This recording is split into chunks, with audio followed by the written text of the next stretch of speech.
Welcome, my lovelies. I have such a delicious morsel of darkness to share with you tonight. Draw closer to the flames, for this tale chills deeper than winter's breath. It's about a man who learned that some threads, once pulled, can unravel more than just fabric. They can unravel sanity itself. In a forgotten corner of our city, where shadows linger past sunrise, stood a shop so unremarkable you might walk past it 100 times without noticing.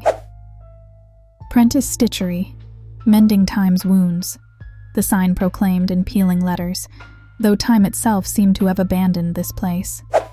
Inside dwelled Lucas Prentice, a man who spoke to his needle more than to any living soul. Oh, but fate has such a wicked sense of humor, my dears. For into this gray existence stepped Isolde Bright, and never was a name more fitting. She illuminated his dusty shop like a star fallen to earth, carrying a lavender dress that needed mending.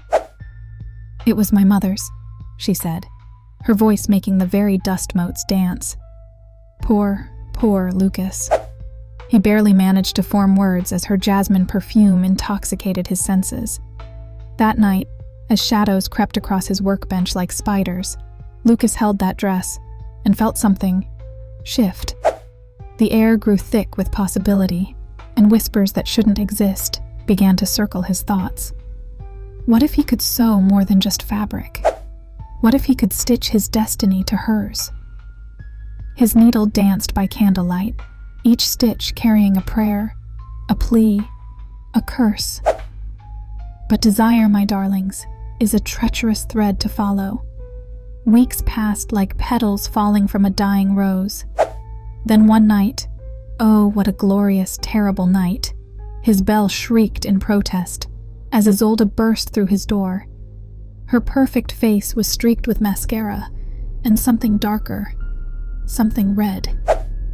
The lavender dress she clutched was stained crimson, and her eyes held the kind of madness that makes demons weep.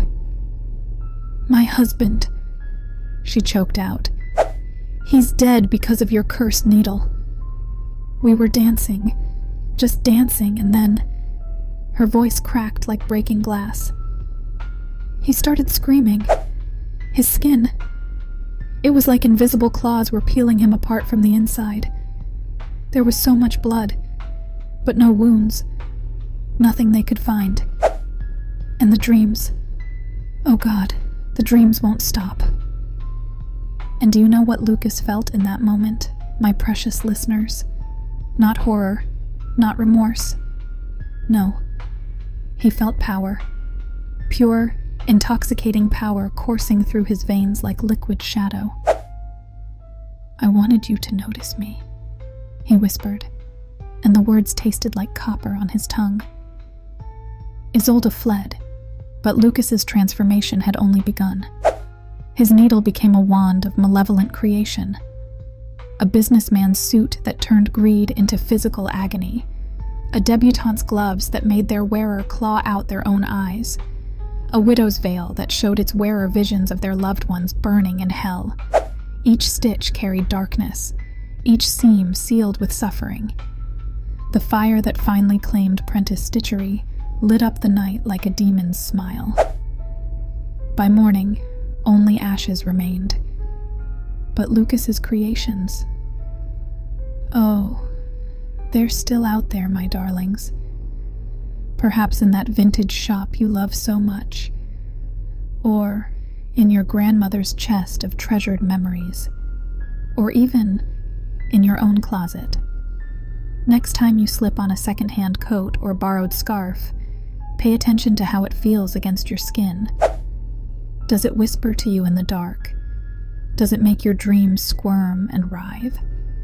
Perhaps you've already worn one of Lucas's creations. Perhaps you're wearing one right now. Sweet dreams, my lovelies, and do be careful what you wear to bed tonight. After all, threads have such interesting ways of tightening